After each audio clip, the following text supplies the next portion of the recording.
So it's all about law without borders, or one fits all. Okay, let's start with a journey through time. Do you remember the time without internet, without smartphones, without video calls? That was a time without the Unidroit Principles, which were enacted in 1993. So next slide. The premise which we have is diversity and uncertainty. With globalization, you have trade and contract around the globe, and that implies conflicts of law, knowing which law applies when, complex dispute resolution process, often arbitration and comparative law to cope with it.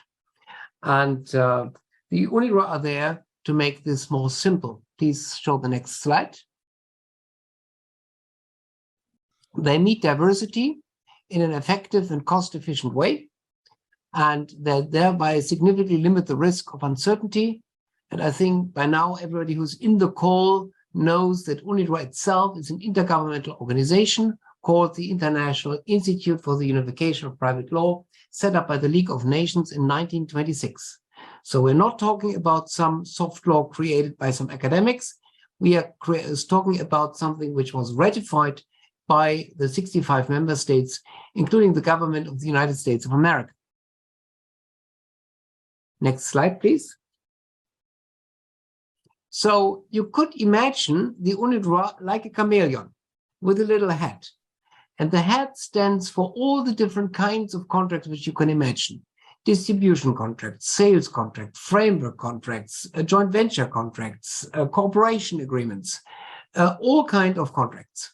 And in all kinds of industries, textile, satellite, shipping, automotive, you name it. We even once built a zoo in China on the basis of the Unidroit Principles. Next slide.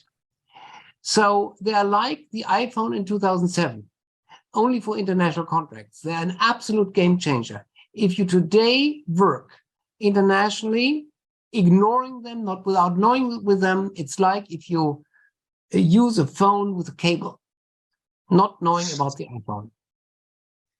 They are universally applicable and compatible with all jurisdictions. That's the nice thing. You don't have to study extra law on the basis, because they're so universal, and they distilled over a period of nearly 50 years from 1970 to 2016, that distilled all the common ground between all these different jurisdictions. You can really work with them, regardless of whether you come, like in this call, from Mexico or from Georgia or from Singapore or from Canada or from Germany. Wherever you come from, whatever you have trained, you can work with that. You don't have to study twice. They are neutral, independent. They are common ground for legal practitioners with a common law perspective, a combination of party autonomy, good faith, fair business conduct in all phases of the contract. Essentially, what they did in the making of the Unidroit Principles over those 40 years is that they went through all steps of the life of the contract. And for each step, they considered what are the rules with the specificity as needed from an English law perspective, while also meeting the good faith principle, which is so important from a civil law or US law perspective. So it's a simple tool, though disruptive, when your home law is not acceptable. It's at least a plan B for some billion people. Next slide, please. So, and with the red headings there, you see that they really run through all the steps of the contract: conclusion of the contract, validity, interpretation. Yeah, interpretation, very simple, 4.1. Interpretation is according to the joint intention of the parties, or otherwise, if you can't find that intention, along the objectively find purpose under, I rather give you the good wording of them. It's 4.2, which I just give you as an example. So if you can't determine the intention of the parties, then such statement and other conduct shall be interpreted according to the meaning that a reasonable person of the same kind as the other party would give it in the same circumstances. So for the client, it's cost and time saving. You don't have to research so many laws. It simplifies processes. of monitoring. And just give you one example. Just a couple of weeks ago, we had a contract between Germany and India on IP transfer, know-how, and they wanted to get some of the money over transferred to Europe, to Germany, from this know-how given over to India. And there was years ago a contract concluded and reviewed by Indian Council.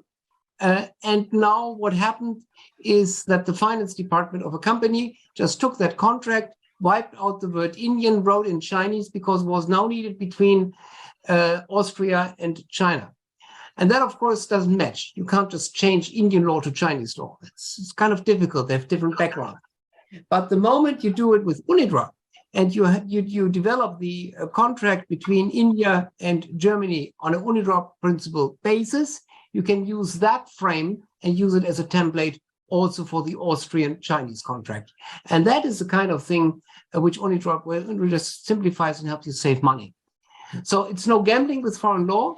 It's management with the diligence of a prudent business person.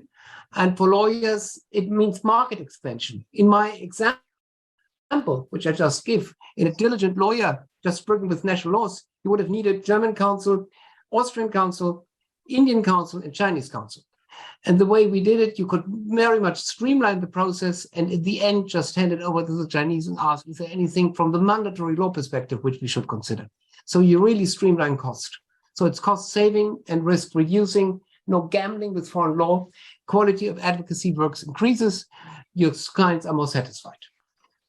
That's in a nutshell. And maybe next slide, if there is still one, there's one more. So in a nutshell, take the Unidroit principle and combine them with an arbitration clause, and then you end at what I would like to call simplified global contracting. And now comes the very last slide. You can feel at home when using Unidroit. Yeah, it's developed by many bright minds around the globe, proven in many arbitration awards, available in 12 languages. Ukrainian, the 13th language, is just coming. My factual stepdaughter just did it. It's universally applicable, developed over 50 years, based on 2,000 years of legal history. And it's recommended by the United Nations Commission on International Trade Law. They made a resolution, recommended it. The Union Internationale des Avocats, unifying through its bar state members about 2 million lawyers, they also recommended to their members to use.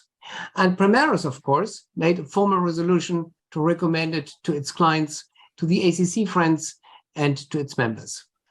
So it meets German requirements, but just the same way New York requirements or any other requirement in any other jurisdiction as well. So much maybe as a nutshell, as a starting point.